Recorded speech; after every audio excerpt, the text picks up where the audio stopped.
시험하시는 하나님. 우리가 이제 국가 공무직을, 즉 장관들을 세우고 할 때 국회에서 뭐 하던가요? 청문회를 하죠.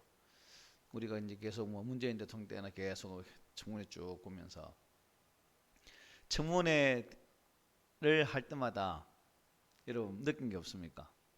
참, 나는 장관 왜 할까? 장관 왜 할까?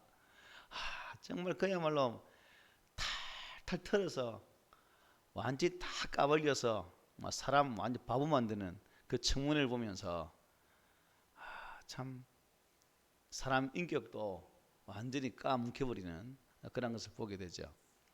그래서 국회에서 하는 청문회도 참 그렇게 낱낱이 다 죄들이 드러나는데, 나중에 우리가 하나님 나라 가가지고 하나님의 청문회 앞에 서면 어떻게 될까? 하나님은 더 완전하신 분이고 또 모든 것을 아시는 분이시기 때문에 그야말로 다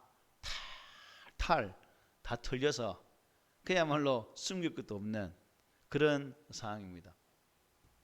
그래서 우리가 참 하나님의 청문회 앞에 서서 참 우리가 어떻게 좀 세상 기준으로도 저렇게 통과하기 힘든데 하나님의 기준에 딱 맞추면 과연 통과가 될 사람 몇 명이나 있을까? 없죠.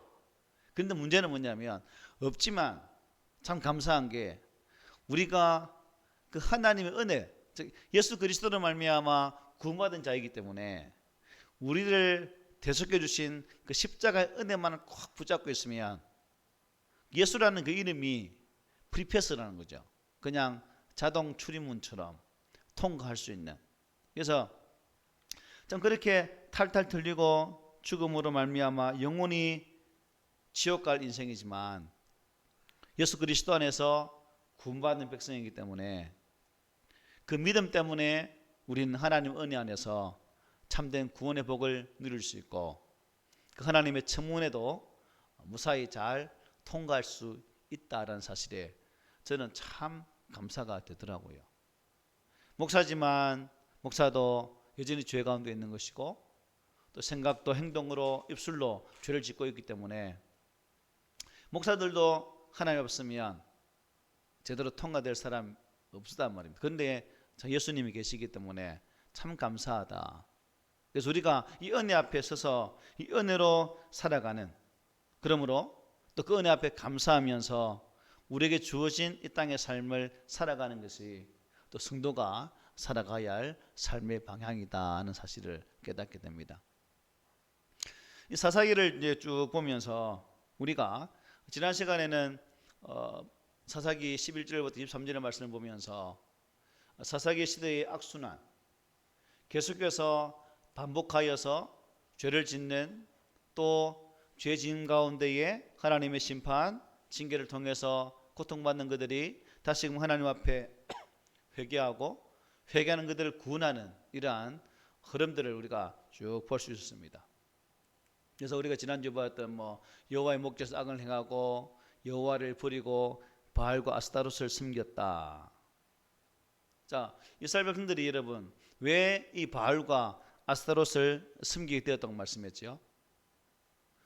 유목민족이었지만 가나안 땅에 들어오니까 농경 문화라.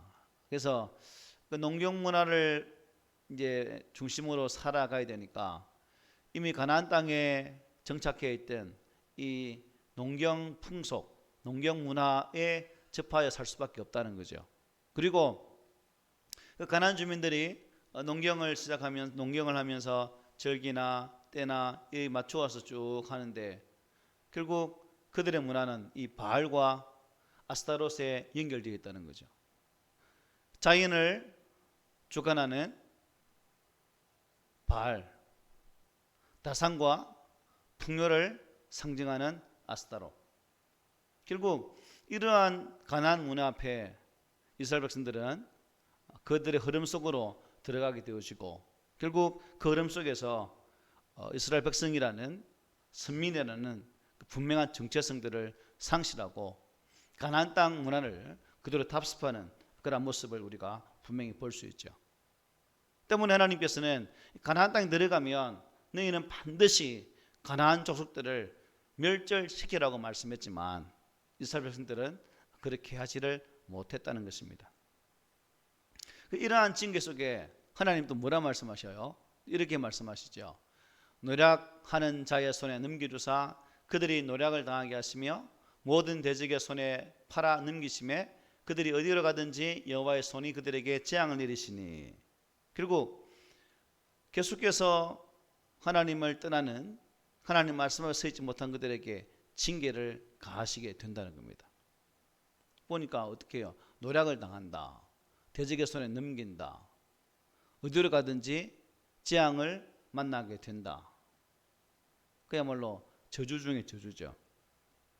그래서 이러한 저주를 받은 이스라엘 백성들이 어떻게 한다고 했죠? 그날 보니까 슬피 부르짖었다 말씀했어요. 슬피 부르짖었다. 하나님 앞에 회개했다는 거죠. 하나님 용서해달라. 그런데 지난주에 말씀드리기를 회개했으면 회개했단 말을 했는데 그렇지 못했다는 거죠. 이게 온전한 회개가 아니라는 거죠. 왜? 이 일 후에 다시금 범죄 현장으로 나가기 때문에 참된 회개가 아니었다는 사실을 우리가 보게 됩니다. 어쨌든 하나님께서는 이러한 그들의 부르짖음 앞에 그들을 구원하시게 되는데 무엇을 세워서 구원하시는 거예요? 사사들을 세워서 그들을 구원하시고 하나님의 말씀을 전하고 또한 사사들을 통해서 대적들을 물리침을 통해서 그들을 억압과 고통에서 구원하는 모습을 우리가 잘 볼 수가 있습니다. 문제는 똑같은 일을 반복하고 있는 이스라엘 백성들의 모습을 볼 수가 있었다는 거죠. 계속해서 반역하고 배반하고 또 배반하는 이러한 사사기의 역사. 그래서 우리가 역사를 통해서 배우지 못하는 민족은 멸망할 수밖에 없다는 거죠. 우리도 마찬가지, 개인도 마찬가지거든요.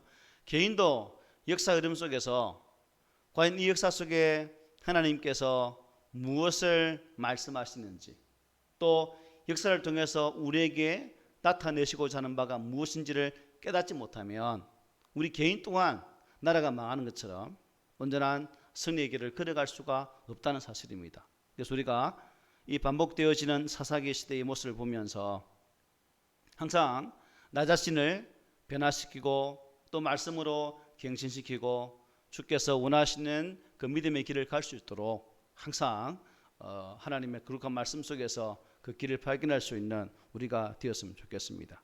이러한 반복적인 죄악 앞에 오늘 본문이 뭘 한 단계라고요? 시험을 하는 단계다. 시험. 그래서 하나님은 이스라엘 백성들이 이 연약함을 잘 알고 계셨습니다. 그래서 그들이 남겨둔 이 이방 민족들을 하나님께 대신 내쫓지 않으시고 이들을 통해서 시험을 하시게 된다는 거예요. 오늘 보면 3장 1절로 3절에 보면 이렇게 말씀하죠. 읽어봅시다. 같이 시작. 여호와께서 가나안의 모든 전쟁들을 알지 못한 이스라엘을 시험하라 하시며 이스라엘 자손의 세대 중에 아직 전쟁을 알지 못하는 자들에게 그것을 가르쳐 알게 하려 하사 남겨두신 이방 민족들은 블레셋의 다스 군주들과 모든 가나안 족속과 시돈 족속과 바알 헤르몬 산에서부터 하맛 입구까지 레바논 산에 거주하는 히위 족속이라고 말씀하고 있습니다. 여기 보니까 가나안의 모든 전쟁을 알지 못한 이스라엘이나 이스라엘 자손의 세대 중에서 아직 전쟁을 알지 못하는 자들이라는 말이 나오죠. 이것은 모두 가나안의 2세대, 3세대. 우리나라를 말하면 6.25 세대를 모르는 저와 같은 이후의 세대들 이렇게 표현할 수 있겠죠. 그래서 이들은 전쟁이 뭔지 가나안 땅을 정복하는 과정 속에서 하나님이 역사하셨던 그 일이 뭔지 도무지 알지 못하는 그러한 후손들입니다. 그래서 앞으로 사사시대를 보면 이 하나님 역사를 알지 못하는 그러한 세대가 계속 등장하게 되는 거죠. 그래서 하나님은 그 새롭게 등장하는 세대들을 뭐 하기로 하셨다고요? 시험하기로 하셨다는 것입니다. 시험. 마치 아담과 하와에게 선악을 알게 하는 나무를 두어서 그것을 따먹지 말라고 말씀하신 그 시험처럼 하나님은 이스라엘 백성들에게도 이 시험을 통해서 그들을 평가한다는 겁니다. 그래서 우리가 이것을 보면서 참 이스라엘 백성들이 하나님의 은혜 앞에서 부름받은 그 구원의 백성이지만 여러분 가나안 땅에 들어와 사는 모습 보면 구원받은 백성다운 모습, 애굽 땅에서 출애굽받은 그러한 백성다운 모습, 하나님이 꿈꾸셨던 가나안 땅에서 하나님의 백성으로 살아가고자 했던 그 모습이 전혀 보이지 않았기 때문에 하나님은 사절에서 이렇게 말씀하죠. 우리 함께 읽어봅시다. 시작. 남겨두신 이 이방 민족들로 이스라엘을 시험하사 여호와께서 모세를 통하여 그들의 조상들에게 이르신 명령들을 순종하는지 알고자 하셨더라. 뭐 한다고요? 시험한다. 모세를 통해서 그들의 조상들에게 이르신 명령들을 순종하는지 안 하는지 지켜보겠다는 것입니다. 우리가 지난주 살폈던 2장 20절부터 22절에 이렇게 말씀하죠. 여호와께서 이스라엘에게 진노하여 이르시되 이 백성이 내가 그들의 조상에게 명령한 언약을 어기고 나의 목소리를 순종하지 아니하였은즉 나도 여호수아가 죽을 때에 남겨둔 이방 민족들을 다시는 그들 앞에서 하나도 쫓아내지 아니하리니 이는 이스라엘이 그들의 조상들이 지킨 것 같이 나 여호와의 도를 지켜 행하나 아니하나 그들을 시험하려 함이라 하시니라고 말씀하셨어요. 그렇습니다. 하나님이 직접 가나안 족들을 쫓아내시는 대신에 그들을 통해서 이스라엘을 시험하시는데 그들을 이용한다는 거예요. 여기서 시험이란 게 우리가 잘 들을 필요 있죠. 시험. 하나님의 시험은 사탄의 유혹과 다르죠. 다릅니다. 동기가 다릅니다. 영어 단어로 표현한다면 하나님의 시험은 테스트지만 사단의 시험은 템테이션, 유혹이라고 표현합니다. 성경은. 그래서 예를 들어서 우리가 시험하면 학생들이 열심히 공부하고 중간고사, 기말고사 치르고 또 우리나라 같은 경우는 대학 입시 시험도 치러서 그 테스트를 통과하면 점수도 잘 받고 대학도 갈 수 있는 그런 것을 의미하는 거죠. 구약에서 하나님께서 사용하신 대표적인 예가 뭘까요? 아브라함 아들 이삭을 모리아산에서 제물로 바치라는 그 또한 하나님 시험이었습니다. 창세기 22장에 나오죠. 이렇게 말씀하면 여호와의 사자가 하늘에서부터 두 번째 아브라함을 불러 이르시되 여호와께서 이르시기를 내가 나를 가리켜 맹세하노니 네가 이같이 행하여 네 아들을 네 독자도 아끼지 아니하였은즉 내가 네게 큰 복을 주고 네 씨가 크게 번성하여 하늘의 별과 같고 바닷가의 모래와 같게 하리니 네 씨가 그 대적의 성문을 차지하리라고 말씀하셨어요. 즉 아브라함은 이삭을 번제로 바치라는 그 하나님의 시험, 그 테스트에 합격을 했습니까? 불합격했습니까? 합격을 해서 뭘 받는 거예요? 내 씨가 그 대적의 성문을 차지하리라. 땅을 차지하는 복을 받게 되었다는 사실을 말씀해 주고 있죠. 그러니까 시험을 통과하면 우리의 기다리는 것은 하나님의 복이 기다리고 있다는 거죠. 그래서 시험은 뭐예요? 축복을 받는 하나의 과정이다 하는 것입니다. 그래서 우리가 신앙생활 할 때 보면 많은 이런 테스트의 과정이 있습니다. 그런데 많은 분들이 이 테스트의 과정을 이기지를 못하고 도중에 넘어지는 분이 의외로 많다는 게 문제죠. 그래서 성경은 우리 믿음의 조상들을 보면 그 테스트의 과정들을 착실하게 잘 통과하고 하나님께서 예비하신 그 복을 받는다는 거예요. 그런데 사탄이 주는 시험, 즉 유혹, 템테이션은 그렇지 않다는 겁니다. 사탄의 유혹은 어떤 것일까요? 넘어지게 하는 목적이 있다는 거죠. 하나님의 시험은 통과하면 복이 되지만 사탄이 시험하는 목적은 우리를 넘어지게 해서 자신의 종으로 삼고자 하는 것이 사탄의 시험의 목적이라는 겁니다. 우리가 사탄의 시험하면 딱 떠오르는 게 뭐예요? 마태복음 4장에 나오는 사단이 예수님에게 시험하는 장면 아닙니까? 그래서 여러분 내가 읽어드릴 테니까 여러분들은 눈을 크게 떠서 잘 보시기 바랍니다. 그때에 예수께서 성령에게 이끌리어 마귀에게 시험을 받으려 강요하러 가사 40일을 밤낮으로 금식하신 후에 줄이신지라. 시험하는 자가 예수께 나와서 이르되 내가 만일 하나님의 아들이거든 명하여 이 돌들로 떡덩이가 되게 하라. 예수께 대답하여 이르시되 기록되었을 때 사람이 떡으로만 살 것이 아니요 하나님 입으로부터 나오는 모든 말씀으로 살 것이라 하였느니라 하시니, 이에 마귀가 예수를 거룩한 성으로 데려다가 성전 꼭대기에 세우고 이르되 내가 만일 하나님의 아들이여든 뛰어내리라. 기록되었을 때 그가 너를 위하여 그의 사자들을 명하시리니 그들이 손으로 너를 받들어 발이 돌에 부딪히지 않게 하리로다 하였느니라. 예수께서 이르시되 또 기록되었을 때 주 너의 하나님을 시험하지 말라 하였느니라 하시니, 마귀가 또 그를 데리고 지극히 높은 산으로 가서 천하 만국과 그 영광을 보여 이르되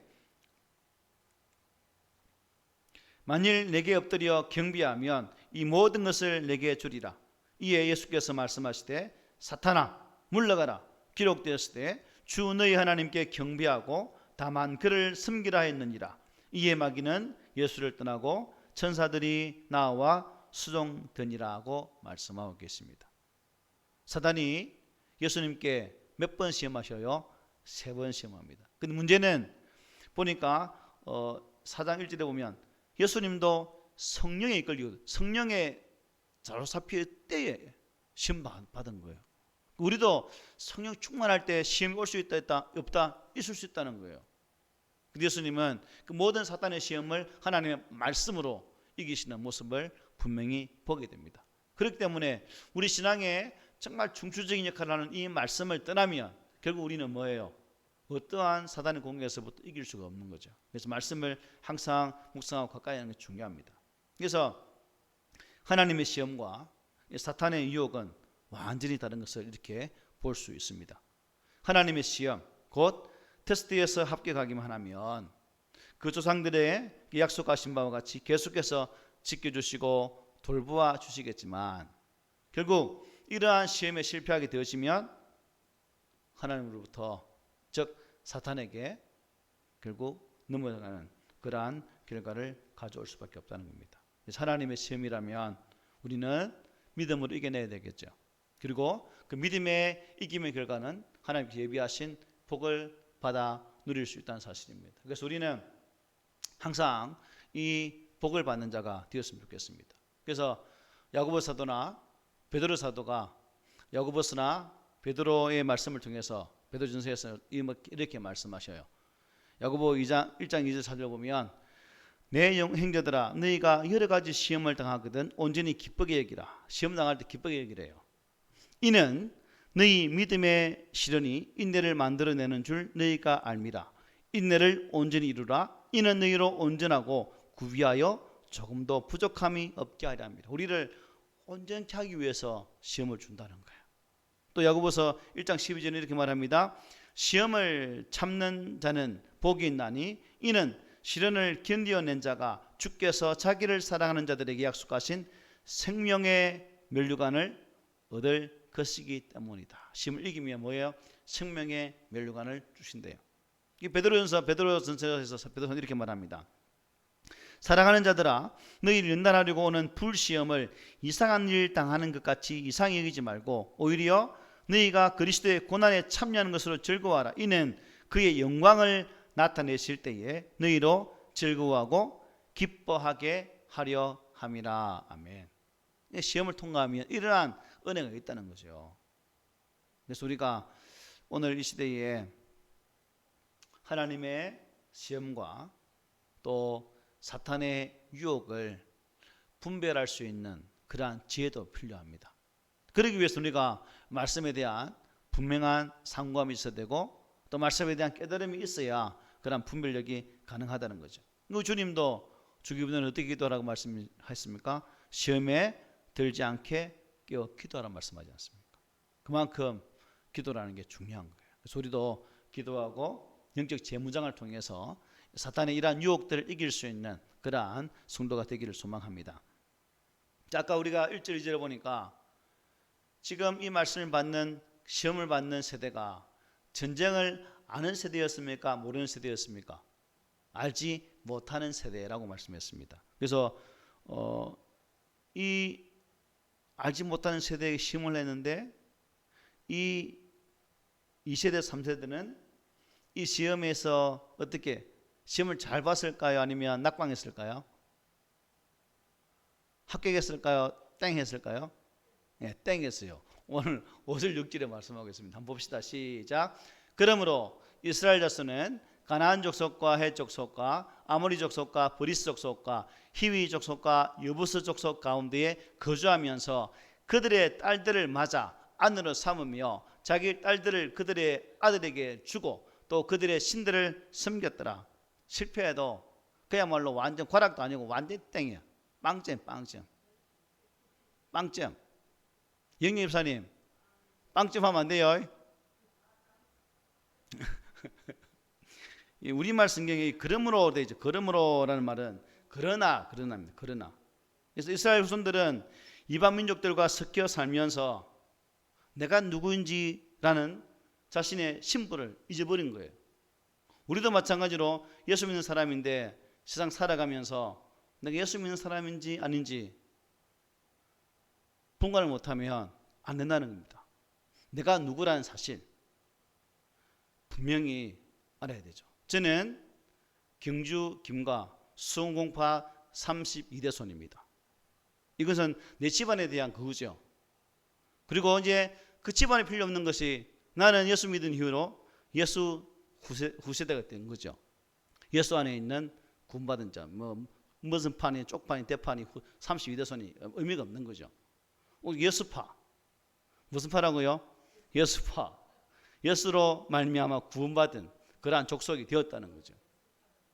이 분명한 확신이 없으면 내가 누구인지 내가 어떻게 살아가야 되는지 알지 못한다는 거예요. 그래서 누가 내 옆구리를 푹 쑤시면서 당신 누구요? 물으면 우리는 당당하게 나 예수쟁이요 라고 말할 수 있는 그러한 용기. 이거 보십시오. 정체성을 상실하니까 내가 누구인지 그것을 모르니까 내가 하나님의 백성이라는 사실을 모르니까 그 가나안 땅의 사람들의 딸들, 아들들과 함께 설하고 교련을 시키는 거죠. 그리고 그 땅에 누굴 섬겼다? 신들을 섬기는 그 결과를 가져오게 되었다는 거예요. 우리도 신앙의 정신을 못 차리면 이렇게 될 수밖에 없다는 겁니다. 저는 목사이기 때문에 저에게는 딸내미, 아들내미 둘이가 있잖아요. 목사 자녀이기 때문에 만약 이놈들이 목회자 자녀인데 목회자 자녀로서의 정체성을 잃어버리고 세상에 나가서 그야말로 지멋대로 살다가 이상한 머스마, 이상한 가시나 데리고 와가지고 가정 꾸린다면 내 꼬라지가 어찌 되겠습니까? 그런데 여러분 분명히 그런 말 할 거야. 만약 지수가 생존 예수 안 믿는 사람 데리고 와서 결혼 안 될 거면 아이고 목사 교육 잘 시켰다 이런 말 할 거예요. 분명히 말했겠잖아요. 뒷담화가 뒷담화. 어쨌든 성찬이가 또 이상한 여자 데리고 와가지고 그것도 예수 안 믿는 사람 데리고 왔다 결혼했다면 아이고 목사 참 새끼 잘 키웠다. 어쨌든 그에 대한 반항이 나타나게 될 수 있다는 거죠. 그렇게 저 집사람하고 제 기도 제목은 뭐냐면 하나님 정말 예수 안에 있는 자와 만나서 믿음의 가정을 꾸릴 수 있도록 길을 열어주십시오. 이게 기도 제목이거든요. 그래서 우리가 믿는 자의 정체성을 잃지 않도록 항상 이제 우리가 바른 믿음의 길을 걸어가야 됩니다. 그래서 이제 앞으로 보게 되어질 3장 7절 이후에 보면 이제 사사가 등장하고 또 사사를 통해서 하나님의 일들을 보고 또 사사가 죽으면 이스라엘 백성들이 하나님 앞에 범죄하는 그 모습이 이제 계속 이제 반복해서 나올 거예요. 이 반복되는 이스라엘 역사를 보면서 아이고 이게 내 모습이네, 내가 이렇지라고 생각하면서 이 말씀의 거울에 우리 자신을 잘 비춰볼 수 있는 그러한 기회가 되었으면 좋겠습니다. 말씀 마치겠습니다. 사사기는 여러분 옛날 이야기가 아닙니다. 오늘 우리를 향하신 하나님의 살아계신 말씀입니다. 역사로부터 배우지 못한 민족은 희망이 없다는 거죠. 근데 성경으로부터 배우지 못하는 성도는 또한 희망이 없는 거예요. 그래서 우리는 말씀을 통해 잘 배워야 되고 이 말씀 안에서 하나님께서 내게 무엇을 말씀하시는지 귀 쫑긋 세워서 잘 들어야 됩니다. 하나님은 오늘도 우리가 구원받은 백성으로서 정말 하나님의 그 말씀에 순종하는지 아니면 자기 소견에 옳은 대로 사는지를 어떻게 해요? 알기를 원하는 거예요. 그래서 시험을 하는 거죠. 이놈이 제대로 믿음의 길을 잘 걸어가는지 시험한다는 겁니다. 그래서 우리 교회 성도들은 이 하나님의 시험에서 한 사람도 과락도 나오지 말고 다 우등생이 몇 점 이상이에요? 최소한 80점 이상 받아야 되거든. B 80점. 더 좋으면 90점 이상. 알겠죠? 시험 보면 땡 하면 안 됩니다. 그래서 우리 교회 성도들은 하나님의 시험 앞에 다 패스해서 딱 우등상을 받는 믿음의 신실한 사랑을 받을 수 있는 그러한 우리가 되기 바랍니다. 그래서 어디에 있든지 무엇을 하든지 먹든지 마시든지 무엇을 하든지 오직 무엇을 위해서 하나님의 영광을 위해서 살아가는 복된 자 되시기를 오늘 말씀으로 고면을 드립니다. 아멘.